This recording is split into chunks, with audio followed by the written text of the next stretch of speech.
Mine looks like it's going to send me absolutely turbo, and it actually is. Yours is short and pink. It's a bloody nice drink. It is all kinds of delicious, I can tell you that. And now we're on our second round, and it's only, it's 2:30. Hello and welcome to episode 2 of the second series of the Running Loose podcast. My name's Francesca and Vanessa. And I'm Vanessa Rachael. And as you can see if you're watching this, or now you'll hear if you're listening to this, we haven't been able to extricate ourselves from the Edinburgh Gin Distillery. So we thought we might as well just record our second episode here. And we are flanked by a couple of rather wonderful, colourful cocktails. So again, if you're not actually watching, you've got a short sort of pink looking one, Jessica, and I've got a relatively tall green looking one. Mine looks like it's going to send me absolutely turbo, and it actually is. I'm going to just disclose this now because who knows what's going to happen the next half an hour. We've already had one gin and tonic when we recorded episode 1, and we had the first round of these as tasters downstairs here at Edinburgh Gin, and now we're on our second round, and it's only, it's 2:30, so it's absolutely fine. And we have breakfast at about 6:30 yeah. and no lunch, so this could go any which way. Now, to kind of set the background, yeah, the lovely people here at Edinburgh Gin said we want to make you a cocktail each to kind of be your own signature cocktail. So tell us a bit about yourselves and then we'll create this perfect cocktail. So maybe let's not tell them what we said about ourselves and see what the result is. Okay. Okay, so your cocktail is tall, right? That makes sense. Actually, that's true, yeah. It's green, which has no real reflection on you. It's quite zingy, like it's got ginger, mint, basil. Yeah, it's got a lot of quite strong flavours, I would say. That makes sense. That makes sense, yeah. And it's kind of turbo. Is like it? Even yeah. though it's quite long and kind of like diluted with, what are the ingredients? What is the like longer thing? Is there a tonic in there? A tonic, yeah. Okay. The tonic Okay, went so- on top. No, sorry, a ginger ale. Sorry, Oh, a ginger ginger ale. ale. And because it's got this nice little ginger garnish as well. So ginger ale was what topped up the liquid. And then there was that quite green alcohol. Oh, green chartreuse. Yes. Yeah. Then the gin. Yeah. And then all the other little flavours. And would you say it reflects your personality? I mean, it's a bloody nice drink. So yeah, I would say it probably does. I mean, it's very strong and punchy. Actually, yeah, strong and punchy. Tall, strong and punchy. Tall, strong and punchy. And quite fresh. 100%. And a bit zingy. Yeah, Great. it actually really does. And it's got the meadow gin. Yeah, as now its base. you obviously were focusing a little bit more because yours is short and pink. You're not that short, and you're never pink. You're always tanned, beautifully tanned. I've never even seen you with like a pink tone in your cheek, let alone anything else. Right. So that hasn't quite hit yet. Can I sip it again? Yeah, go for it. Just to remind myself of the flavours. So this is technically called. Okay, so it's Campari, right? So it's called the lovely barman Tyler. Well, mixologist, Yeah. sorry, not a barman, mixologist, who made it for us, said it's called a take on a sbagliato. A sbagliato. Is that what it is? Sbagliato. Sbagliato. Silent V. Very good. Sbagliato, which is a kind of Negroni gone wrong. So a Negroni is gin, Campari, sweet vermouth. Okay. And the Sbagliato has got Prosecco, which I think replaces the gin.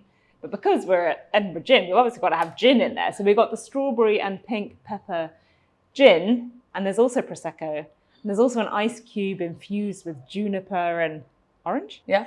And it is all kinds of delicious, I can tell you that. But what does sbagliato mean? So sbagliato means wrong. Or, well, actually, funny enough, I had So this basically, conversation. sorry, to confirm, you're drinking a drink that so we asked them to summarize our personalities, and your drink is just wrong. Yeah, it's just wrong. And actually, it's not even the kind of correct wrong. So I'm going to rename it the sbagliatissimo, which means incredibly wrong. And I think it sums me up quite well. Incredibly wrong. There you I had this go. conversation with, you know him, don't you? Bobby Flay. Yeah, who's well, an owner. I don't know him. I met him once. I met his daughter, who's actually a broadcaster in Yeah. America. She works for one of the big news outlets, like literally CNN or something. Like NBC or NBC or something. Sorry, God, if anyone's listening to that. I've got that terribly wrong, but she's actually, she's a news reporter. Yeah. So he had a runner at York in the Musadora. He had go-go boots running, and afterwards we had a drink. And for some reason, we were drinking champagne, but we got onto the subject of drinks, and I think he said he really liked sbagliato. I didn't correct him on the pronunciation. Did he crucify it as much as that? Maybe a little bit. But he also said, do you know what that means? And I went, well, yeah, it means wrong. And he's like, well, actually, it means a mistake. I'm like, no, sorry. Sorry, Bobby. Sorry. Who's the Italian one here? You might be a kind of award-winning chef with 2 million followers on Instagram, but I'm going to stick with the sbagliato meaning. Anyway, I don't know how we got onto that. I think it's quite suitable.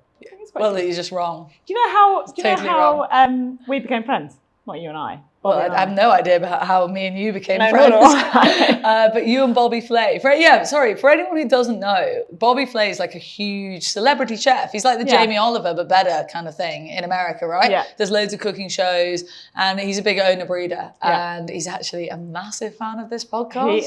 He is. So heads up to you, Bobby Flay. But he's kind of a big deal in America, which I actually had no idea about until I went over there, met these friends who knew him, and he's really into his racing, which I actually love.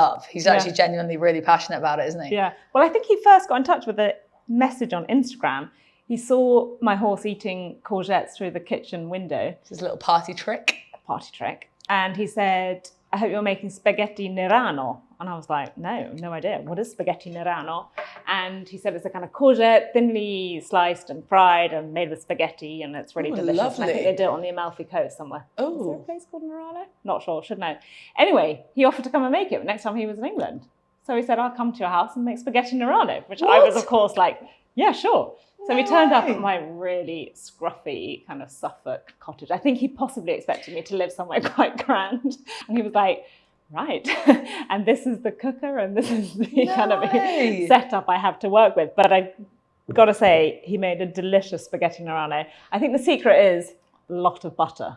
Oh, salt, lovely. Butter. Oh, he must have been in town for the yearling sales or something. Yeah, exactly. Well, that's the scruffy Suffolk cottage that I also went to, which, by the way, just as a complete side note, is one of the first times I ever hung out with you, kind of like away from you. Won't remember. You bet you're thinking, where the hell are you going with this story? Well, yes. But so like I'd see, like we'd know each other from the races at the time, but like we weren't at the stage where we were going around to each other's houses for dinner or whatever. But you would I think you'd seen me or whatever, and you must have said, come around for dinner, and I was in town for the sales, so I did. You send that invite out a lot, don't you? Me, Bobby Flay, anybody just come around for supper. I'm a big you didn't actually have to cook your own supper. No, that's true. But just as a first impression of you, I remember this so clearly, Francesca. God. What? So I tipped up to your house. It's actually a sweet little cottage, but where you were living at the time. And we walked in, and you made me dinner, and it involved some ham. Did it? And I remember you shaving off, like on a slice of ham, and there's that tiny white bit of fat around the side, like tiny, not big fat, like tiny little strim of fat, and you meticulously took the fat off. Yeah. Is that something you do? What on earth did I cook you with? I don't know, but it involved ham, because I remember this so clearly. And I just remember looking over at you being like, wow, that's why you've got the figure of a goddess, because I would just be lobbing that into it. And it was just like you were meticulously taking it off. You remind me of my friend Sarah, who says, if you ever want to see something really precise, watch Francesca slicing a grapefruit. So I like grapefruit for breakfast, pink grapefruit, cut it in half, and then you have to cut the segments out. But you have to do it meticulously with a knife and quite carefully. There you go, a little insight into your life. Yeah. Anyway, how do we've digressed. We've digressed as always, and also when we're 3 rounds of drinks in. What else? So obviously, the first episode we did of season 2 was very Derby centric because it's just before the Derby, in fairness. But we didn't really sort of cover. We've had like a 4-week gap between season 1 and season 2. And quite a lot of stuff happened in the world of racing in that time. I was actually quite frustrated because it was like, God damn it, if we were doing a podcast now, we'd be talking about all these things. The biggest one is probably Rachael Blackmore's retirement. It is. And the thing is, it for me, it came quite out of the blue. Yeah. For you, I don't think it did, because you have your ear more to the ground with these things. No? Nuh-uh.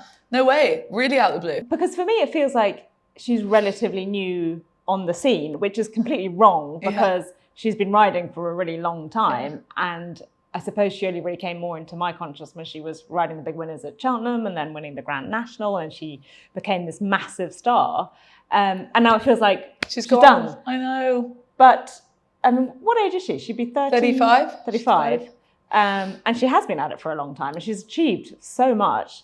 So it's not a massive surprise. But It was great for you actually, because you got her first interview. Yeah, it was kind of cool. That was just through, she is a Betfair racing ambassador, and I obviously work for Betfair, and she's their racing ambassador. So I would imagine, I don't know the details, but I would imagine that she probably had a contract that said that she probably had to do the interview, or maybe she wanted to. I genuinely actually don't know, but I was lucky enough to kind of do. So she announced her retirement on the Tuesday, 2 days after her last winning ride at in Ireland on the Sunday.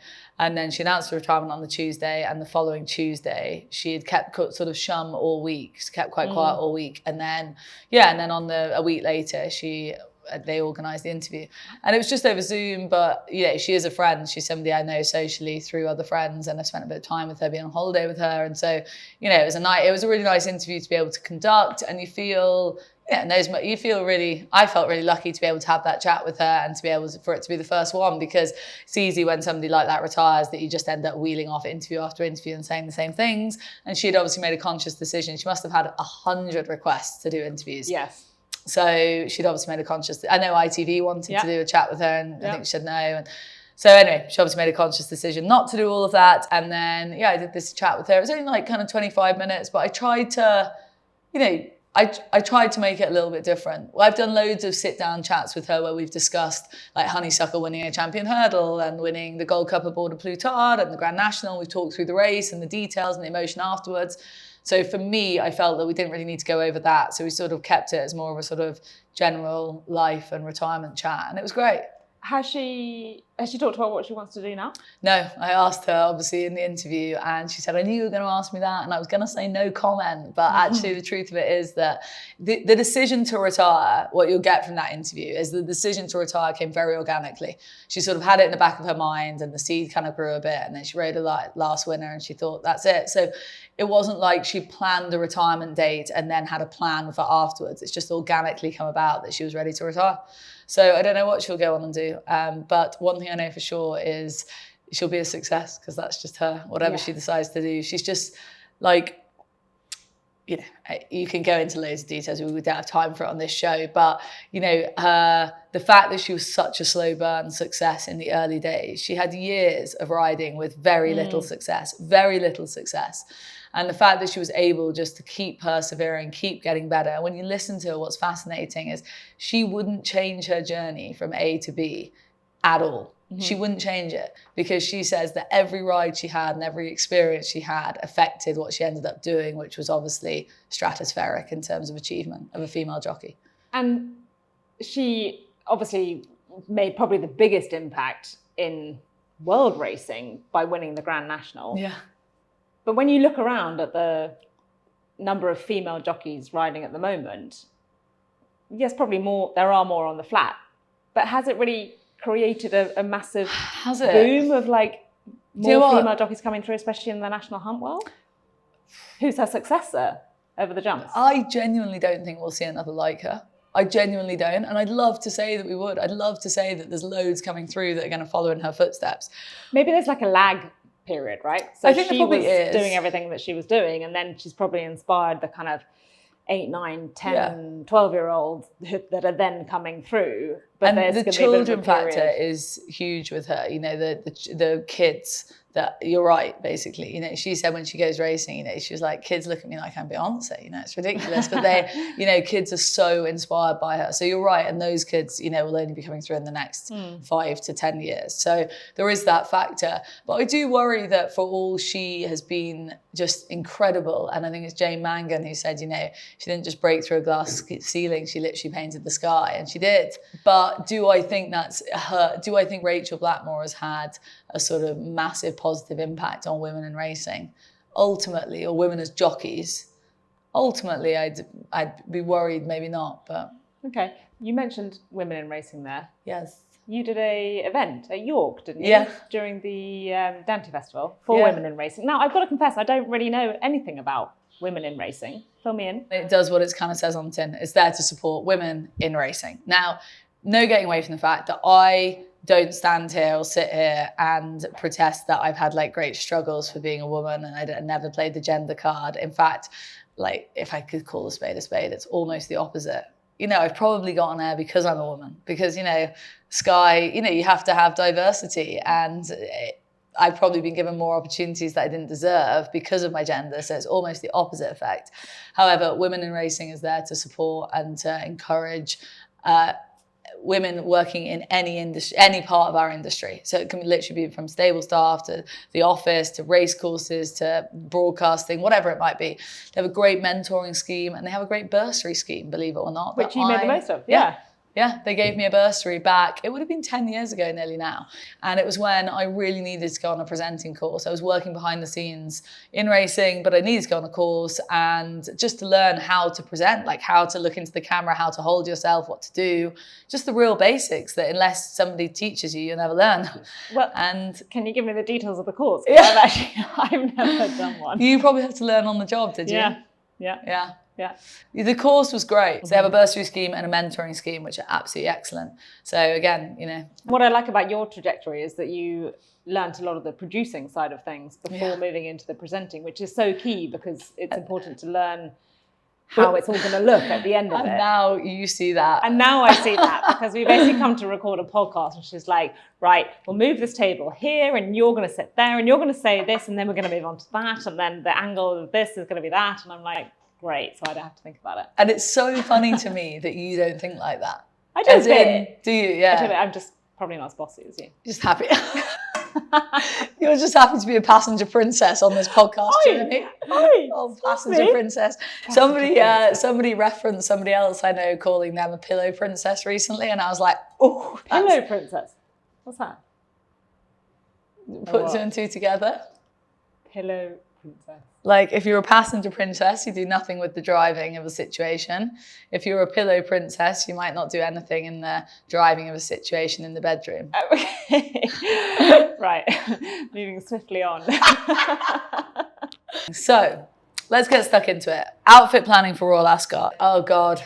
So my milliner messaged me this week. My milliner messaged me. God, we're grand, aren't we? What did your milliner say? Heard in Waitrose. What did your milliner message you? My milliner messaged me, Indie Roll, and she said, how is outfit planning going? My God, from our points of view, it's chaotic this week, right? So to confirm to listeners and viewers out there, we actually will be also focusing on Royal Ascot on our next episode as well, but we thought we'd just touch base. Yeah, we're going to do more of a fashion focus this week and then more of a horse focus when we know a bit more what's likely to run. Yeah, exactly. And we just thought that actually people are kind of planning their day and planning their outfits. And, you know, part of this podcast, as we've always said, is trying to, you know, improve people's trips to the races. So in terms of planning, outfit planning, let's talk about outfits, but let's also talk about planning your day, like where to go, what to do, who to see, what to drink, which bar to go to, etc., if we've got time. But more importantly, let's talk about outfit planning because I feel like this is more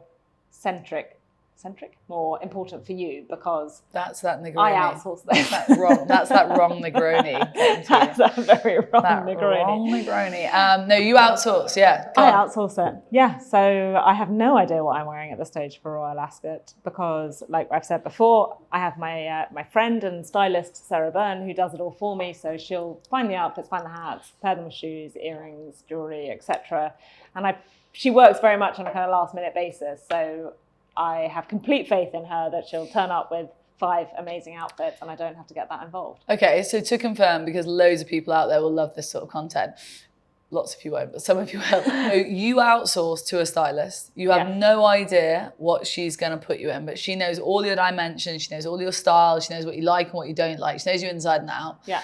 And so she will do a fitting with you or... Yeah, so kind of throughout the spring and summer, we've been kind of trying things on for different race meetings and there might be something that she'll produce and she'll say, oh, I've got my eye on this for Royal Ascot. So actually there's quite a good story. She was in Ireland. She's from Ireland. She was back home visiting her family. She went into some kind of random farm shop in the middle of nowhere and they had this kind of vintage kind of collection bit in the shop and there was this dress on a mannequin and she hides behind the mannequin, undresses herself, takes the dress off the mannequin, puts it on because she likes the look of it. And the shop assistant comes around and says, oh, no, you can't touch that dress. No, that dress belongs to Lady Juliet Tadgell, who is like the local nobility in the area. That dress is not for sale. Anyway, she quickly takes it off, puts it back on the mannequin, then goes to talk to the shop assistant, explains what she does, etc., is then allowed to take the dress, brings it home, tries it on me, tells me the story, and I'm like, oh yeah, she's my mum's godmother, and they're related, Lady Juliet Tadgell. So she wore this dress in, I don't know, the 19-something. Stop. And now Sarah, we're having it kind of tweaked in a couple of places.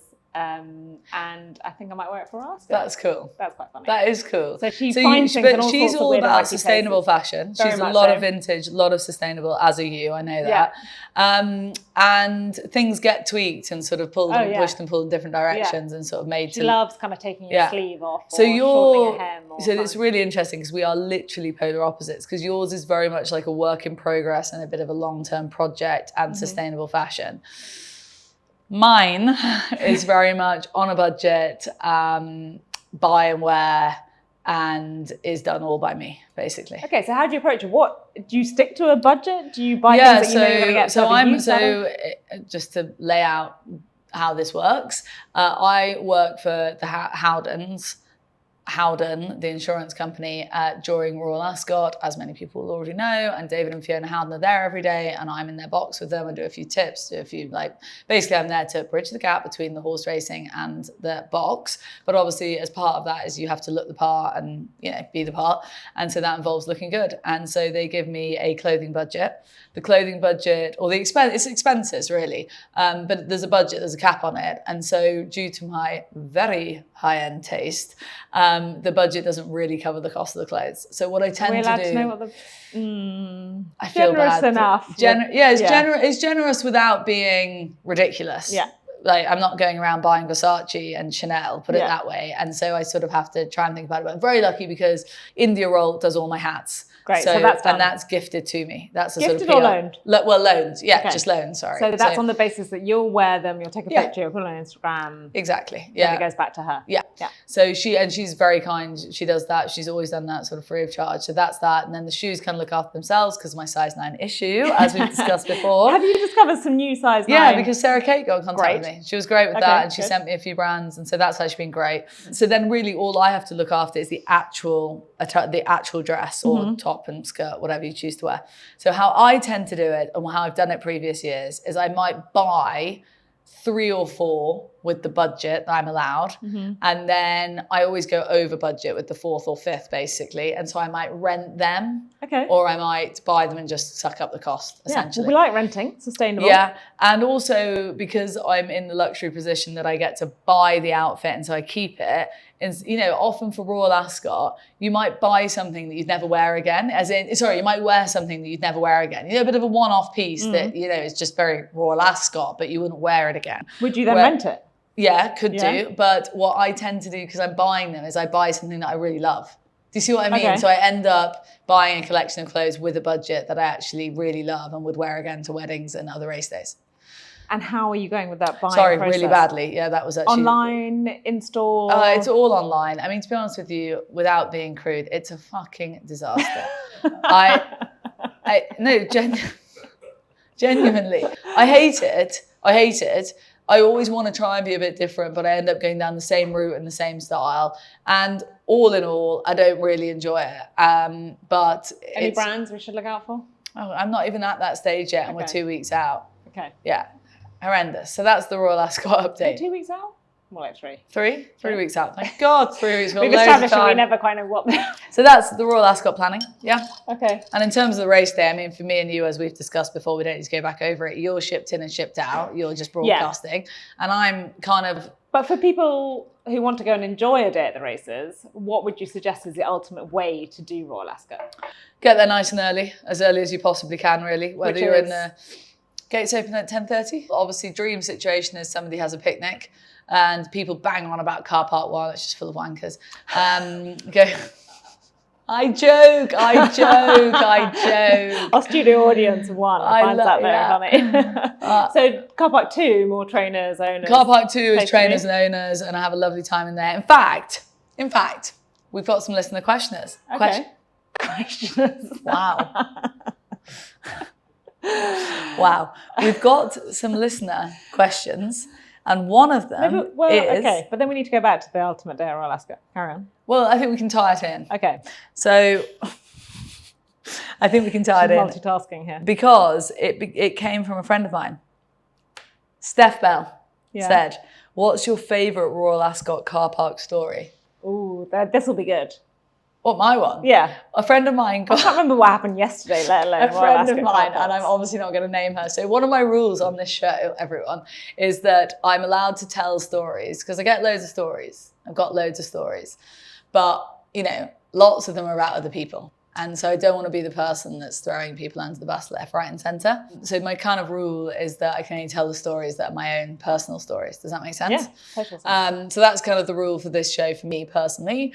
But in this instance, I am going to tell a story of a different friend, but nobody would know her. She's not in racing, and I'm obviously not going to mention the name, so it doesn't matter. Right, but get on with my favourite Royal Ascot car park story is that, so this friend of mine was in the Royal Ascot car park, in car park 2, and she's obviously a few drinks in, and she goes and joins some friends that she knew. Before or after racing? After. Okay. Yeah. Because the car park picnics happened before and after, racing. but it was after racing, so she's more than a few drinks in. Okay.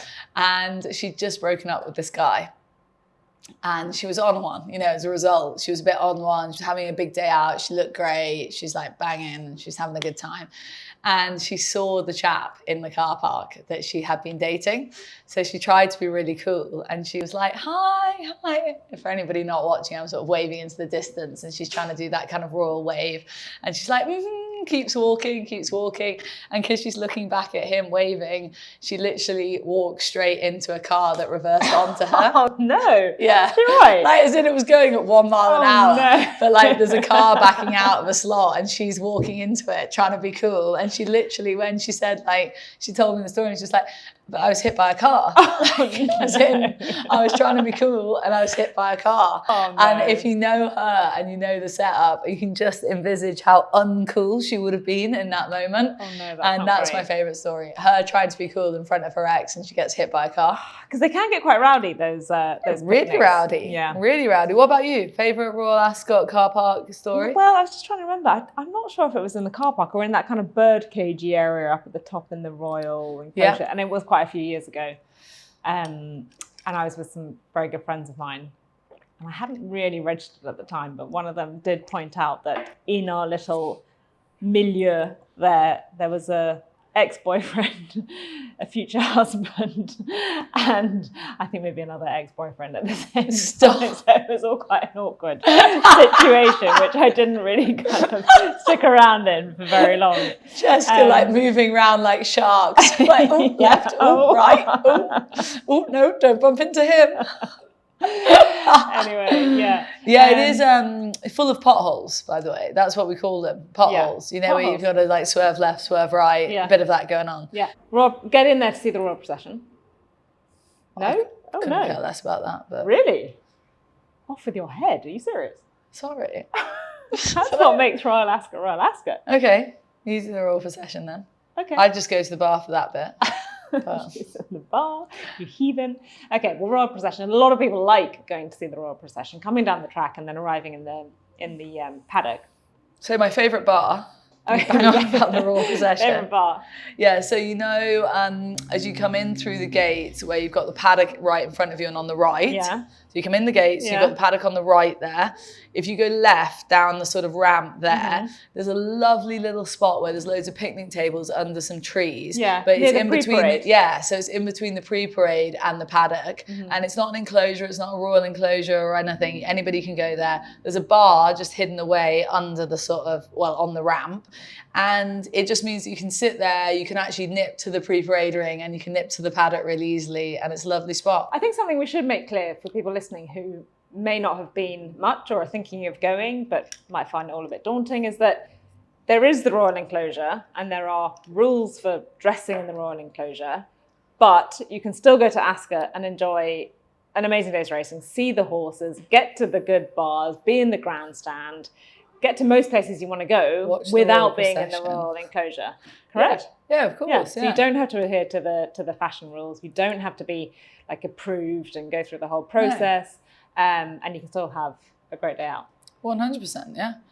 And then after that, like I think the key is to kind of, I don't know, I think the key is probably to get your spot, get your table, get your spot, get your bar, wherever it might be, and then just use that as your base. And then, you know, nip off to the various different places, pre-parade, paddock, racecourse front, bookmakers, great vibe with the bookies down there. And there's loads of, like, there's literally hundreds of them. And a great vibe. I always tend to use one and then just keep going back to him. Same with Cheltenham. You like to have your kind of set bookie. Okay. Yeah, I like my bookie. Do they fear you when they see you coming? Do they go running? I'm not sure we're at that level, but you know, you have a bit of a laugh with them. By the time you're going back for race 3 and you've got your 20 quid, they have a bit of crack with you and it all adds, you know? Yeah. And also, like, you're there, you know, if you say, hey, you're offering 7 to 1 and he's got 9 to 1, come on, give me 8 to 1. And, you know, you can, like, you get a rapport with somebody and have a bit of crack. But do you get to enjoy it now that you're working for Howdens? No, sorry, not at all. No, I'm just like flat out. Hypothetically, there's so this is all hypothetical, yeah. Now No, the job is really fun and it's very different and it's not broadcasting and it's a very funny sort of role. It's like a mid-div type role, but I really enjoy it. But it's full on and I wouldn't, you know, I need to be fresh every day and I'd take it, you know, relatively seriously. So same with Cheltenham, go home every night, to bed. Should we do a couple more listener questions? Yeah. Okay, let's rattle through a few. Okay. Sarah Kumani, who are your favourite jockeys? My mum. Your mother. My mum. Your mother. That's quite a bland question for my mother. And also, she didn't even put a question mark or anything. She just put in, like, no grammar. Okay. Who are your favourite jockeys? I mean, I've always been a lifelong fan of Frankie Dettori because I just think he looks beautiful on a horse and he's so in sync with the horse. He kind of is so beautifully streamlined. He's very good at reading a race. He's very good at positioning himself in the right way. He's very good at getting everything out of a horse. And look, he's not really riding in, steady. He's not riding here anymore. He's riding in America. Okay, but to be more current, you go, I'm still thinking. Who do I love in the saddle? Over jumps, does it have to be flat? No, I love over jumps. Time of year. Yeah, that's true. Over jumps, like a Charlie Deutsch. Yes, I agree. He's just Real class. horseman. He's such a horseman. You can tell he grew up riding ponies out hunting. Yeah, he's such a horseman. And he's just like, rarely you watch him and think, oh, you just don't. Like he just gives them such lovely rides. And I just think, he'd be one of my favorite. He'd be one of my favorite jockeys to watch in the saddle, flat or jumps. Okay, and a flat one? William Buick's riding really well at the moment. You have a 4-timer? Yeah. Haydock the other day when you were there? Very good. Molly Manners is a friend of mine. She's asked a few questions. Do you take on work experience or interns?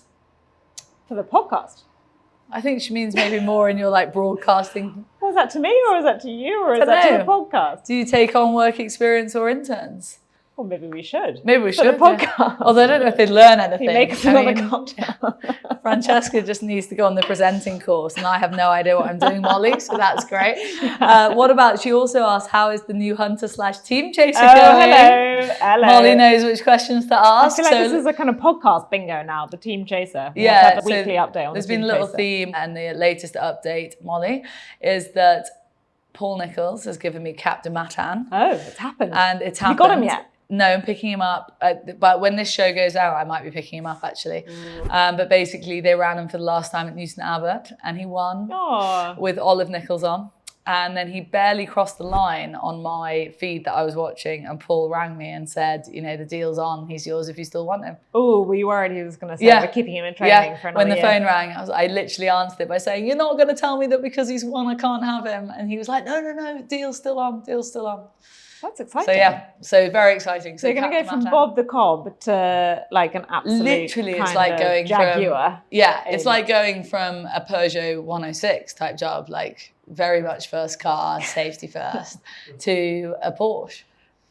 Well, good luck to you. What could happen? What could go wrong? Should we have one more? Vanessa, Sarah Golf has asked, Vanessa, are you still riding over your landlord's fields? Yes, I am. So that's good. Has he tried to restrict you? No, I think he knows better than that. Given up. Yeah, I think he knows better than that. Okay. I tell you what, Zoe Curling on Twitter asked us if we're ever going to have any guests on this show, and I get asked that quite a lot. Yes, so do I.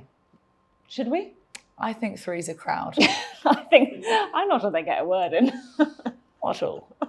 So no. And also, we're on such an odd level, such a wrong level, as your drink suggests, that, you know, if they didn't get it, would it be awkward? See, on that note, I think it's time to wrap up, Francesca. I think it is. That's it for episode 2 of series 2 of Running Loose. Thank you again to our sponsors, Edinburgh Gin. These cocktails have been fantastic, and we will now wobble our way home.